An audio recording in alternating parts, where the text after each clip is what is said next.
The goal is not just to hire people who need a job. It's to hire people who believe what you believe. I always say that, there's if you hire people just because they can do a job, they'll work for your money. But if you hire people who believe what you believe, they work for you with blood and sweat and tears. And nowhere else is there a better example of this than with the Wright brothers. Most people don't know about Samuel Pierpont Langley. And back in the early 20th century, the pursuit of powered man flight was like the dot-com of the day. Everybody was trying it. And Samuel Pierpont Langley had what we assume to be the recipe for success.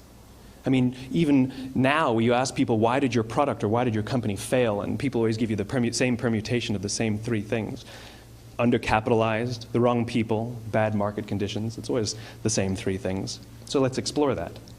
Samuel Pierpont Langley was given $50,000 by the War Department to figure out this flying machine. Money was no problem. He held a seat at Harvard and worked at the Smithsonian and was extremely well connected. He knew all the big minds of the day. He hired the best minds money could find, and the market conditions were fantastic. The New York Times followed him around everywhere, and everyone was rooting for Langley. And how come we've never heard of Samuel Pierpont Langley? A few hundred miles away in Dayton, Ohio, Orville and Wilbur Wright.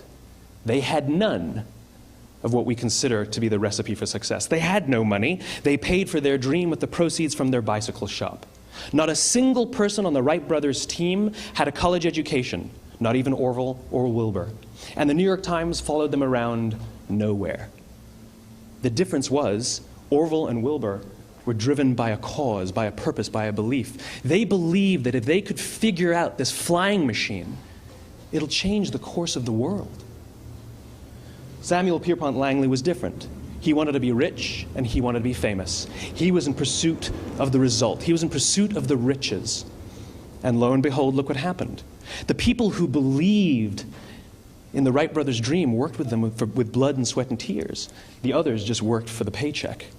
And they tell stories of how every time the Wright brothers went out, they would have to take 5 sets of parts because that's how many times they would crash before they came in for supper. And eventually, on December 17th, 1903, the Wright brothers took flight. And no one was there to even experience it. We found out about it a few days later.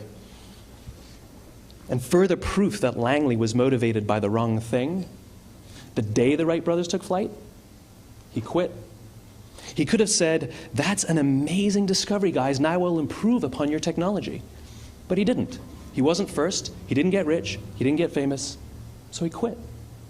People don't buy what you do, they buy why you do it. And if you talk about what you believe, you will attract those who believe what you believe.